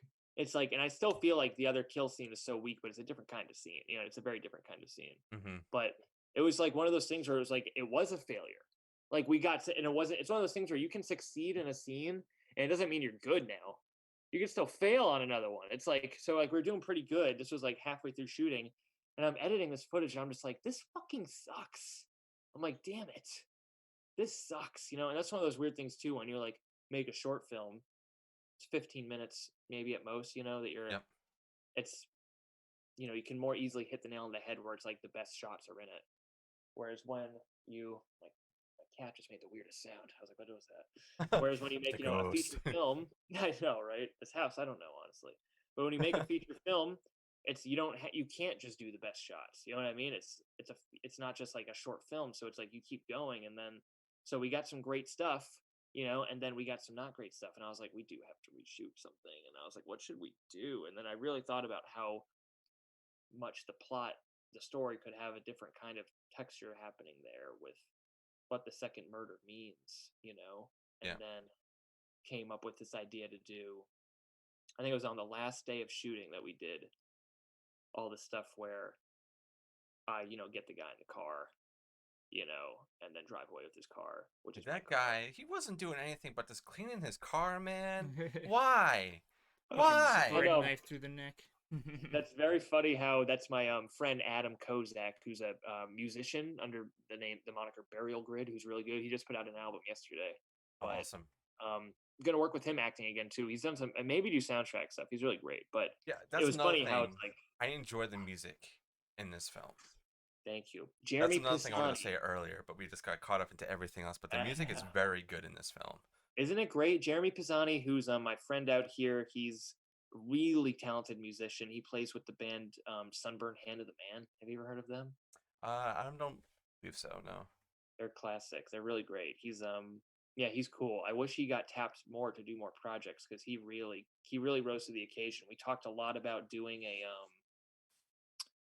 late 60s, early 70s, not to be all retro, but almost more thinking about, like I was thinking about how much it's John Carpenter's score is the thing still. You know what I mean? Like ever since John Carpenter really went into the simple synth mode with Assault on Precinct 13, and the reasons he did it was because of it's all he had. It was like, I'm sure, it was funny how John Carpenter, everyone talks about it now, where it's like he just wanted to make Westerns. He was a cowboy guy.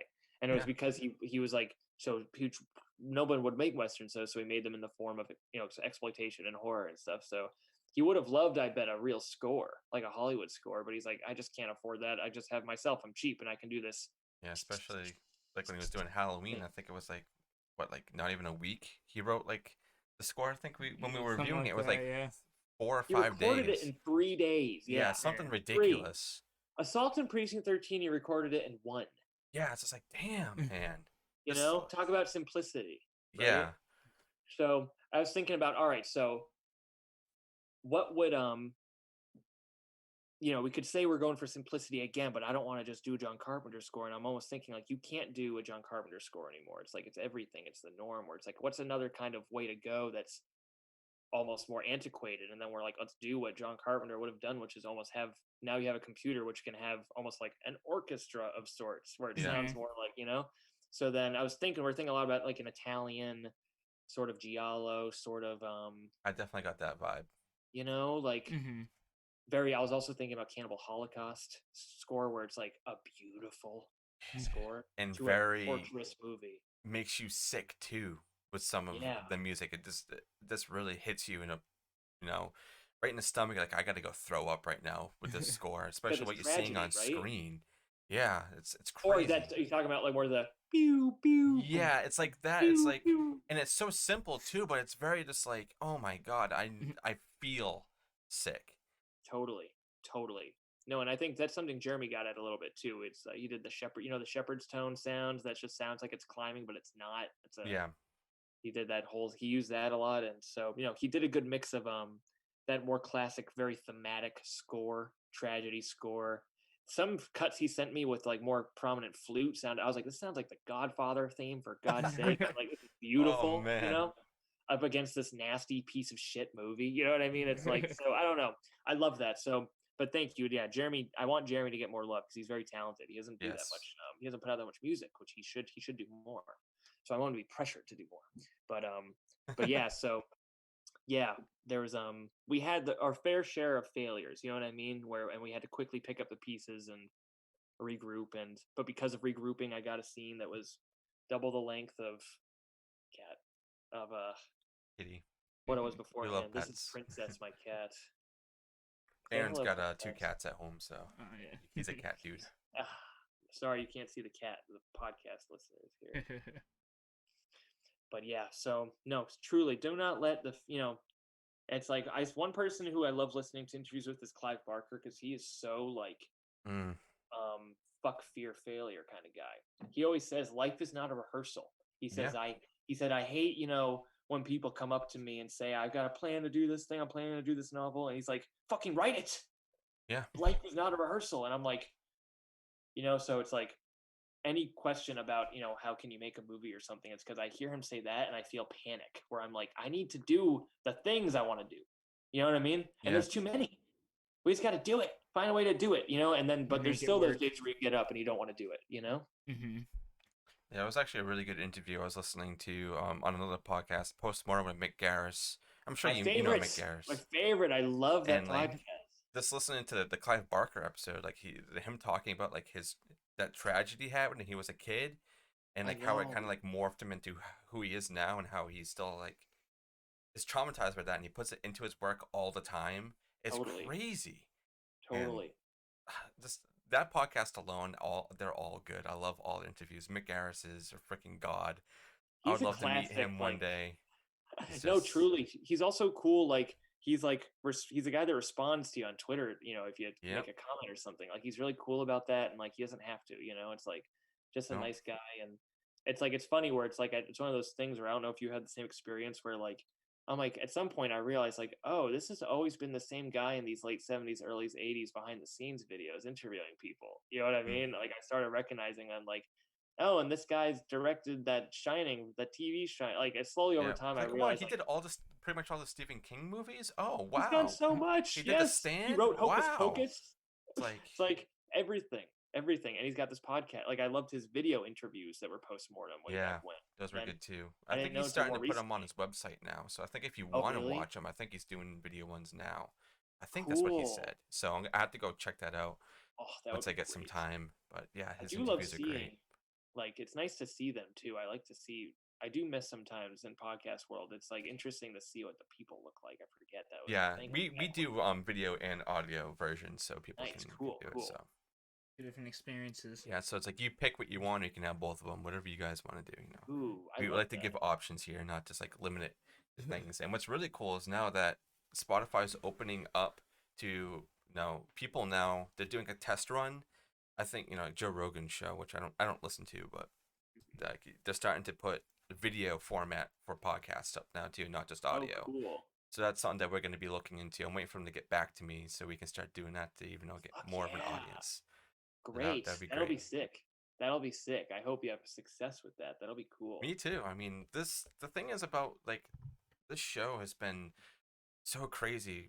Aaron, he's not very like super versed in horror, and I'm like, I like to say I'm like quote unquote veteran, and he's like my best friend, and he's always like wanting to like get into these movies and stuff. So I'm like, you want to start a podcast, and we can start doing like, just reviews on movies, and like we have two different perspectives yeah. on stuff. Totally. Sometimes we align, and sometimes we're kind of like offbeat, but for the most time we kind of like get to the same area. But it's cool to have like someone like Aaron who's never seen the movie before versus me who's seen like a million times, and then kind of pick his brain to see like what he likes about it. And Totally. this show is just getting to a point right now where I never really expected it to. And like Cool. especially like doing interviews like with you, or like we did like Rebecca Kennedy a couple days ago, who's Yeah. It's great. who is pretty prominent, and just it's crazy with the reach you can get for doing something like this. I never thought in a million years I would ever be able to interview people like this, and it's such an awesome feeling. You just have to do it, right? You've done it. It's like Yeah, it's one of those things you don't realize how much it comes down to like just trying it, exactly. Just saying I'm going to do it. I'm going to do it. And sometimes I get a little nervous, like having to message like somebody, like, "Hey, do you want to come on the show?" Because I'm afraid I'm gonna get the nah, I'm good. But so far we haven't got that, and I'm like, okay, I'm just gonna keep rolling with it. My confidence level's pretty high now, so it's gonna take a while for it to go down if I start getting like no's. But so Well, far, so everybody gets no's. You know what I mean? It's one of those yeah, things. It's just a matter of like exactly, just like Keep hope at it. you get over with the first one sooner than later, so that exactly. it doesn't hurt anymore. You know what I mean? It's like one of those. It's like it's just another thing you gotta. It's strange. It's another thing where you realize like no one ever feels like they made it ever. You know what I mean? It's like people still feel like no matter what you get, you get things and doors open, and it comes with it other things like, oh right, I don't know, you realize how much it's like you're just still human at the end of the day. So Exactly. but that's And great. everybody Not that I is. want you to get Yeah. no's, for God's sake, but Yeah, I know. that's Well, thank as you. a mantra, right? That's like I can handle the no's. The Yep, no's it's go like right I through got me, this. right? Like if that person doesn't I've want gotten this to, before. I have somebody else that Right. wants to. Totally. It's like John Carpenter also said, God, my mind, I'm such a loser. Is like he's like, I always have to, it's like second, third choice actors. I never get my first choice, even when you're John Carpenter. And how I love the story how he always says how he wanted Peter Cushing or Christopher Lee to play Yep. Dr. Loomis at first, That's such a crazy tidbit of like thinking about a Hammer horror mixing with John Carpenter slasher. That would horror, have been really crazy because I enjoy like the Hammer films. I feel like Love 'em, it's love 'em. starting to get more love now than it used to. which is Totally. really really good. And like with a lot of like the Blu-rays being released now with like the collections and then they're being Right. on like Right. streaming services, like on Totally. Shudder's getting a lot of the Hammer films, which is awesome. Totally. Because growing up, like I say this like almost on every episode, it's like growing up I was afraid of everything.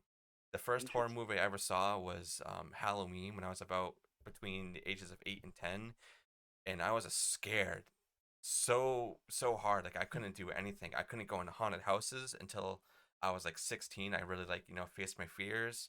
I wouldn't watch horror movies at all until like I had a friend I was working with who had a massive collection of horror films. I was like, this looks really cool because the covers like really draw you in, you know. And like Totally. Totally. I was looking at a few of them. I think one of the first ones I watched off his collection was the first Wrong Turn, and I was like, "Whoa, this is freaking nuts!" It's like Yeah. I want more. And then I started to realize like I'm not afraid anymore of this stuff. So I just Mm. started diving into it even more, and it's kind of brought me to where I am now, being able to talk to people making horror films, stuff that I love, and having my friend, who isn't really into horror as much as I am, but he's getting there, and it's really really Right. cool to see my progress over the years, and seeing that I actually conquered a fear is crazy. No, I think so. No, congrats to you, seriously. And like that's like it's interesting. Or I think you probably found that all horror fans are scared people too, right? Exactly. Like we're all scared if we like it. It's like I don't know. I think You almost crave it though. yeah. Well, Exactly. it's like because you can get it out there, right? Do you Yeah. feel that way? It's like you Yeah, so you feel exactly. you're like like or even as like a not totally horror fan, would you say that like it's like you still get something out of like a Oh yeah, release of watching definitely. It's horror? Totally. almost like you said, relief, or almost like a release. It's just because it's like not an emotion you experience in everyday life. So it's like being Right. able to go in and like be like, oh, I can fucking, just like you said, like let it out. Yeah. Just like it Just don't. scream if you have to. Yeah, if you have, Right, like right. haunted houses, shit like that. Totally. It's But like yeah, working out almost, right? Whatever release you get from working out where it's like, Hmm. yeah, therapists have to go jog their aggression out at the end of the day or whatever, yep. like it's the same kind of thing where Just it's like another outlet, I guess you can say. totally. Yeah, Yeah. and that's another reason why like I think a lot of us like connect to like the killers in films because they're Yeah, releasing something. And it's like I totally. want to do that. You never really relate to the Mm, survivor. You want them dead. You're right, like right, they right, need to die, And right. like with Which is your very yeah, it's film, interesting. like with your Right. film, definitely it's like I'm rooting for Andrew to go and do these things when he's just like I really shouldn't be so attached to this guy who wants to kill all these every single white person in the world, well, white man in the world. You shouldn't want to attach to that, but you do because you see him kill people. Like like spoiler alert, but like he kills Sebastian, and it's freaking brutal. And it's like you're rooting for it. It's like yes, rip open his stomach. But at the Yes, I same want to time, see it. And then yeah, like you're saying, like at the same time, you're just like I you're like, really shouldn't shit. really be like yeah, like this. You should be like What do you think? Do no, you identify with the character a little in sense of like because it's I can say, it's like the character is like it's not purposefully like my darkest side or something, but it's Yeah, very consciously and unconsciously, it is fucking me. It's me standing there. You know what I mean? And yeah, me saying things as I come up with it. You know what I mean? yeah. And It's you're just still a like, lot of wow, it I is like thought of that. What the hell's unconsciousness. wrong with me? Sounds Right. cool. Let's do it. You know? Yeah. Right. Exactly. No, but I don't know. That's an interesting thing because it's like because a lot of times it's like to identify with it's more fun to identify with Jason or Michael or something, right? Because it's almost like, especially when you get into Friday the 13th, in the 80s or something, or even with Halloween. I've not seen Halloween Kills, but I get the sense with Halloween Kills too. That's even like the extremeness of it is almost like fucking wrestling. It's It's like an brutal. icon. The Like, kills are brutal, man. Yeah. It's just like it's I like wish I could do that. Maybe not really kill somebody, but I wish I could like do something in that, you know, in that way, but not harm somebody. But just so like, there's some kind of a power crazy thrill ride yeah, to the exactly. thing. So it's so then so it's interesting. Do you still feel you felt that watching? Because I felt like I think I looked very pathetic there, ripping It's open like his you belly. But do, there's but still then you're something about also it. like, as I was watching, it's like I can see that maybe there's a part of him who's struggling with like what he's doing, and that he probably doesn't really like what he's doing, but he has a He goal feels in like mind. he has to, yeah. He has a goal that he keeps repeating to himself that he needs to do this for the betterment of us. You know, so Right. like he has a goal, and they can relate to that. Everybody has a Mm. goal, right? Interesting. So Interesting. so with No, I him love that. doing what he's saying all the time, he may look like he's like struggling or like he's weak, but he's in the end getting to that goal. Like there's a couple of things that he has to do along the way, like he doesn't have the proper tools, and he talks to a bush and gets the tool, and then he goes to finish the job, or like stumbles upon somebody else, and he's just getting better and better until he meets his demise at the end. Because I guess the way I interpret it is like he just realizes that at the end of the day, he can't really fulfill what he's doing. He's tried, so he's like, I'm just gonna take myself out. So spoilers again. So sorry. Well, that's great. Yeah, That's how that's I beautiful. interpret it anyway. Like I said, there's a lot Beautiful. of like things to think about in this film, but that's one of the things that's very prominent with me. And as I'm like thinking about the scenes in my head right now and going through it, I'm thinking about that even more. Just like he's really trying to reach that goal, and Mm. then some way he met it, and then there's something that happened along the way that I feel he just knows that he's not going to be able to complete it, so he Mm. just has to cut himself out for the betterment of everybody else. And if you see the original outline I wrote, it says, and I wasn't sure if I was ever going to use this really, but it says "COCKAZOID," a tragedy. So it's going to be a tragedy underneath. It's like horror movie as tragedy. It's like going back to like the Cannibal Holocaust feel, where it's like it's just a tragedy. It's a Yeah, horrific, ugly, sad tragedy that happened to this individual. Like a failure of society. It's like yeah, the one exactly. that was left behind. Or something, or his own. It definitely falls in line with a style. Like it starts with Taxi Driver or something, right? One of those Mm, kinds of things. But Or it's just like um, one individual story and like the whole, like with shit like yeah, that's happening everywhere else, but it's like right. focusing on one individual in there. Right. Like I definitely like. I think I personally really go towards. It's interesting me to dive into like the character study kind of thing, right? Where it's like really get this person. mm-hmm. Like you feel like I love when I'm watching movies and I just want to be. Not with this one, but it's like when you really want to be friends with the character, you're like I like them. Yeah, Like I've I like definitely to came do across that. that in films before, definitely. Where it's like you They feel relate to like them in a way, and it's like I really want to get to know them so I can be not necessarily like that person, but get something off of them and bring them yeah, into no, totally. and Right, stuff. right. We want to be like them somehow, right? We are Yeah. like them, and we also want to like they're like us, but they're also I don't know. For me, it's a lot of times too, where it's like I want to see a character. At least I'd like to make a film where, like we're saying too, from our generation that really gets like someone that is in our position looks at what we're looking at, which is people saying the world's ending, civil war, Mm. climate change, everything. These loaded things we try to just block out and shit, and it's like someone that can like hear all those things and still says, I'm not gonna let life fuck me over.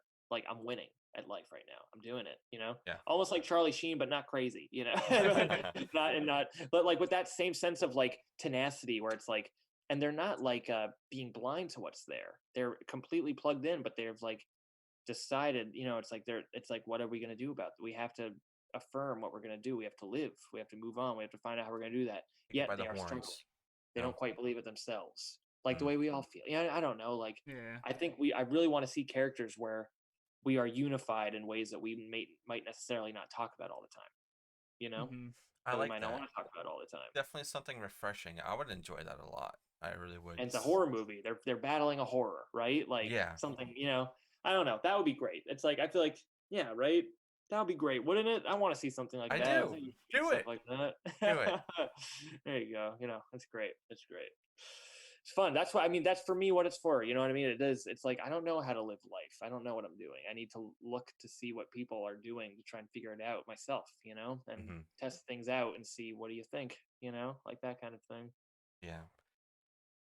So this is crazy. Well, not really crazy, but say you're just walking down the street and you run into a character like Andrew, and you think at first he's cool and everything, and you become friends with him.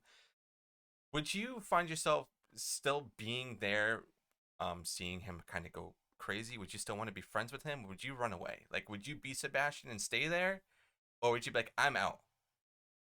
It's very funny how when I was meant to say this before, but when we were filming that scene, Ethan playing Sebastian was sitting there, and he was just like, "Dude, I don't know who the Sebastian kid is. I'd run the fuck away right now, looking at I you would like run that." too. So, yeah, that's one of those things where I'm like, "Damn it, that's so."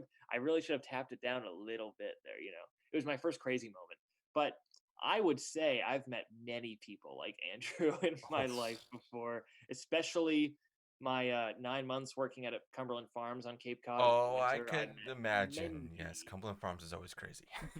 I wrote a movie working there. It was a beautiful time, honestly. I was such a fan of Clerks that I really liked it when I Oh, it's finally such a got my great time. film. I think there's a But new one being made right now, right? yeah, it's beautiful. It's beautiful. I love Clerks 3. But so yeah, I don't know when he's going crazy, especially if I was aware he was out to kill all white guys, I would leave. But I would certainly be interested in him and probably have sympathy for him. Although that doesn't mean I'd forgive things he Yeah. did. But it would Yeah. it would fuck me up to I often if you encounter people, it was sort of what we were trying to get at the end of the movie where it's like you finally leave his point of view once he just loses it. Yeah. Like he drifts away. And I'm saying too much here, but it goes back to the childhood images when he goes to the Yep. tree, and it's almost like his just goes back to square one in his mind. He's fucked. His mind just went away. Mm. And He then just when gave up. yep, just like and just not even choose. It's like somehow it's unconsciously like yeah, he just knew it was over. And then when we encounter him through the photographer character, it's like we're finally encountering him as someone else. Like what you're just saying. Like if you came across someone like Andrew, what would you do? And I Yeah. feel like a lot of us, like I don't know, but like what I think is interesting in the movie is that he talks about how white men are evil, and they're all kind of nice in the movie. Especially the guy at the end is trying to help him. Yeah, All and these he's just white like, men are "Yo, all nice dude, characters. just stop. I Yeah, have your jacket, dude. trying to help him out. Just Obviously take knows it." has a sense of mental health with people and what things look like, and knows something wrong's going on here. Yeah. And it's just a tragedy that, and then he goes and probably gets traumatized the rest of his life when he sees this Yeah, I mean, guy just kill himself in front of him. he didn't stop screaming. No, which Some say he's still amazingly, screaming to this day. that is actually he only screams like 3 times, and I looped it. Really? I could No shit. honestly, you can't even tell. I know he did That's three great good editing work. similar screams. Yeah. Well, I knew when I wrote the Wow. scene, I said to Ben, I was like, "All right, Ben, I got a part for you at the end of the movie." And this was the end of the movie. It was gonna be him scream. I was like, told him he's screaming and screaming. It's the end of the movie and screaming. And Ben's like, "So the thing is, like, I like can't scream." And I was like, "Oh." I was like, "All right." And in my head, I was just like, "I'm sure you could try. You could do it if you try." And I was just like, "All right, well, I don't want to make him scream." I was like, "Well, come up with something else." And it comes to filming day, and I literally didn't know what he was gonna do. But I was like, all right, give something. That's how open we are. Like we talked about all these options, and I'm like, all right, Ben, give it a try right now, and we'll see. And then I would react to that, Yeah. and he just did that. One take, he did that, and I was like, Ben, you told me you couldn't fucking scream, and he just screams Yeah, like that's crazy. great. And like the sound, like gets like roasted because we didn't expect a ear-piercing death metal scream to suddenly. Yep. And it's perfect. It's the ending of the movie now. I mean, it's one of those things where it's like I didn't necessarily choose it. It's just one of those things, action reaction. How can you react to a moment I decided I showed it to one friend and he thought it wasn't a good reaction and I thought it was just great. And I'm like, that's the ending of the Yeah. movie. Freeze Yeah, I framing enjoy with the it. screaming going. That's Mhm. the ending of the movie. I'd scream too if I just saw a guy rip his intestines out. Right, right. It's a tragedy. I like Yeah. that. So, I don't know. I've had so much experience with like also in college world with like drunk men, Oh, yeah. yeah. young guys that like won't leave a Mhm. place, things like that where you have to and it would be something I found because I was good at it in a weird pathological way. I enjoyed doing it because I could get them to leave because I could get them to listen to me, and I think it made me feel a little bit like no one could reach them because they would be annoyed, and I'd be like really trying to I'd be like, dude, listen to me, I know what Like, you're feeling right now. yeah. You know what I mean? Like sort of get them to be like, all right, like make them, you know what I mean? It's like, so it's What's this guy still a lot of capable like, of? yeah, exactly. But dealing with that kind of mind, you know what I mean? A very precarious mind, what's the word? unpredictable mind, Hmm. and especially that of a younger, dark white guy, especially in New England, where New England is kind of an intense place too, with a lot of types of Yeah. people, Yep. and Yeah, that's for so sure. purging a lot of that, I'd say, came in the movie as well. But yeah, I don't know. It's something. It's obviously something I'm intrigued by and struggle with, and feel both, empathy and disgust towards. Like I can relate to that. Yeah, you I know, know exactly where you're coming from. sadness and tragedy, but also it's a horror when you see someone in such a low state, and they're just so Hmm. gone, and they're also being such a shithead. Yeah, it's like It's, I don't know. you want to help them, Yeah. but it's like this no way Yeah, until like you have to get them like somewhere, no You gotta, professional, and yeah. totally, hopefully they can help. But totally, sometimes that doesn't even help. Somebody's Like gotta want help if you're gonna help them. that's true. totally, That definitely is totally. true. They want And help, that they're was not one gonna thing take too. it. I was trying to sort of hint at that a little bit when this again was something I read about that Batman movie theater shooter, where before he went into the movie theater with the gun, he called the mental health clinic from his school that he had seen, and no one answered, and he Shit. went inside. Yeah, There's like I these remember crazy that things where detail it's like, actually. Yeah. so that's why we stuck that into the movie. Where originally those shots of me on the phone, it was just me calling Aunt Debbie back or whatever, and then I Hmm. made it so that it's two phone calls later, because I read that bit and I was like, oh, that hurts, because it shows a shred of self-awareness. It shows Exactly. a shred of like, I know something's wrong with me and it's not good, and then no one answered it. Yeah. And then no one answered it. Story commences. He goes home. It's gonna happen. Something's gonna happen.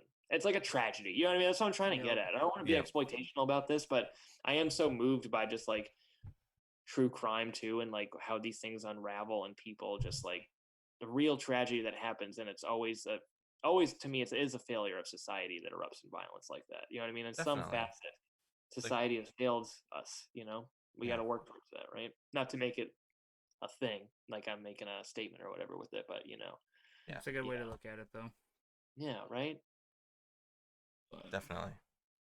Well, I think as we wrap it up here, is there any last points you want to address to this film? Is there anything that want anybody people to should be know, or yeah be looking out in this film? Is there I don't know, just anything else that you think everybody should know about? Hmm. Gosh, it's so hard. I already feel like I've said so. I'm gauging this whole situation of how much I should say in situations like this. Right? You know what I mean? hmm Yeah. But I don't know. I'd say